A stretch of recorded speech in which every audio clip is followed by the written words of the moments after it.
Thank you so much for joining me to have a discussion today. First of all, congratulations again.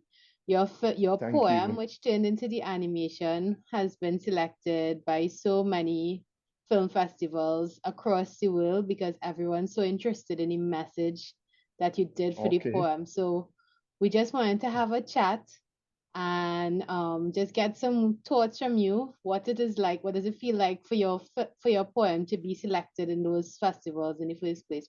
How does it feel?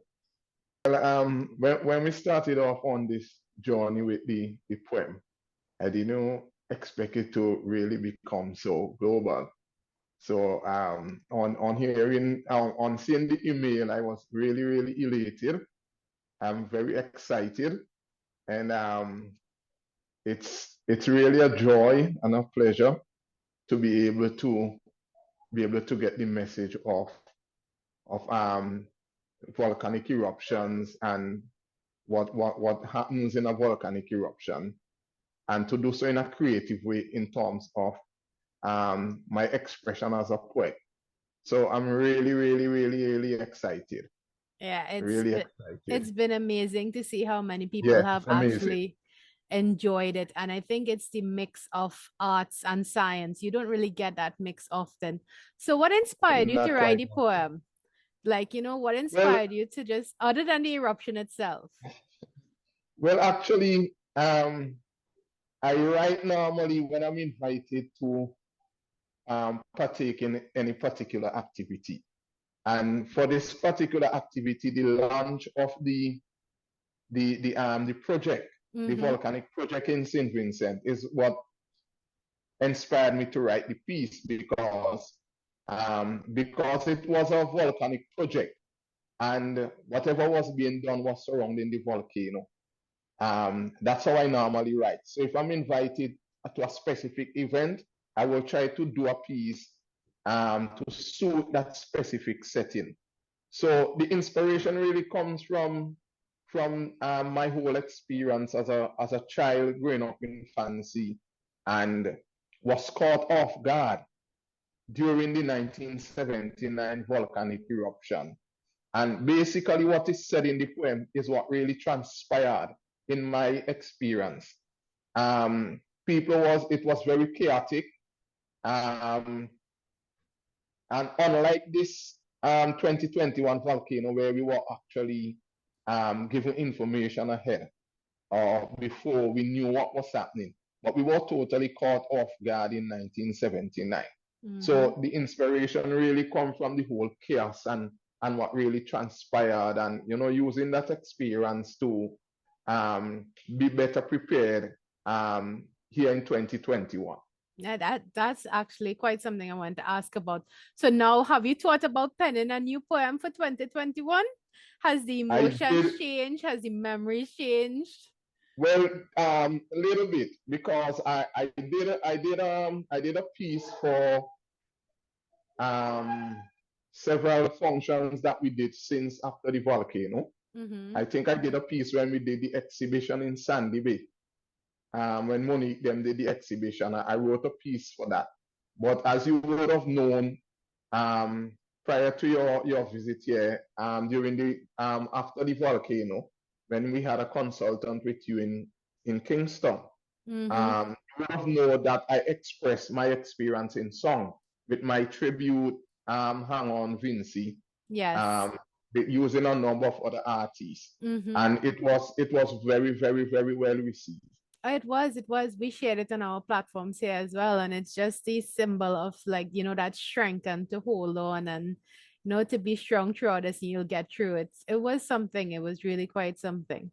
So yeah, but I'm sure people will look forward to a poem to Tajoe, just saying. Yes, well, I will definitely be pending once the opportunity arose again for me to do a presentation.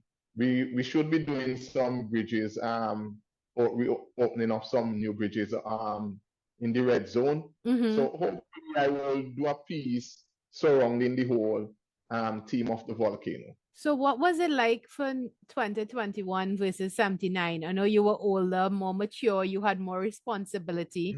But was there still that sense of feel like urgency and fear? What was it like this time around, now that you're older? I think in 79 it was more excitement than fear Mm. because I didn't really realize the magnitude of what a volcanic eruption was and the danger of it. In 2021, I guess because we had the whole seismic team, we had the volcanologists on the ground, and because we were given updates practically every day, even moments going into the volcanic eruption, I wasn't as scared as I thought I might have been. For me, it was just awesome looking at the volcano um, really blowing into the air. The whole eruption itself, I think it was just awe.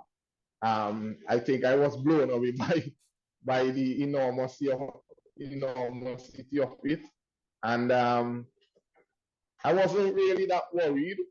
My fear factor came in when I came back to the village and saw the devastation. When I came back into the red zone and saw what the devastation was like, I almost thought that we will not have been able to return to any normal sort of living in the red zone. But as time goes on and people begin to come back and we start cleaning up the communities, and then the greenery the vegetation began to appear again. Then, as it looks now, we are back to our normal way of life. It's that don't know what king has ever really actually occurred. So we were better prepared.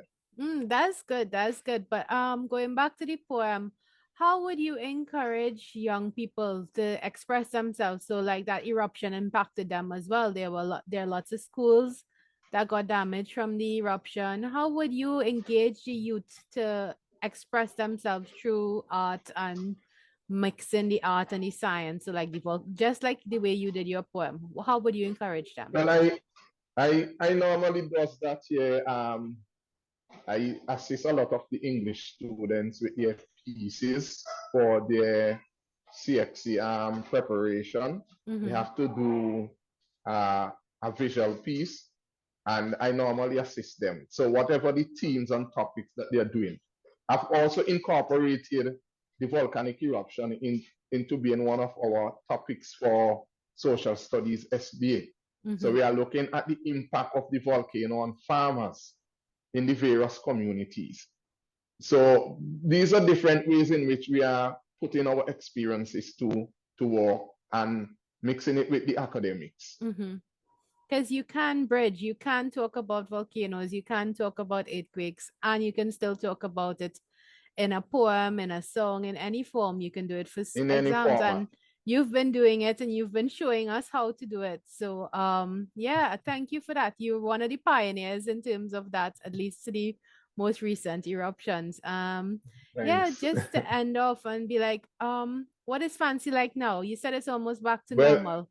Like I say, it's not almost, we are back to normal. Everybody's back there every day.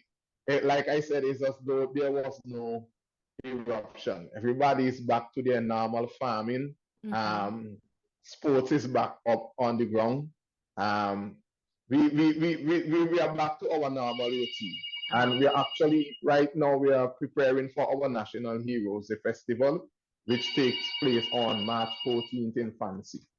Honestly, Tajoe, if I could put your name up for that, I think I could speak for the village of Fancy and a lot of people who would say, yeah, Tajoe could be one of our national heroes because you've done the island proud, you've done the village proud, and you continue to inspire a lot of them. I know I've spoken to the youths in the community and in the schools, and they always speak so highly of you.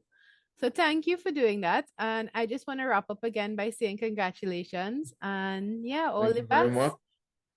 So, and I appreciate the work that you all have coordinated with me, and looking forward for working with you all in the near future. But thanks so much, Tajoe.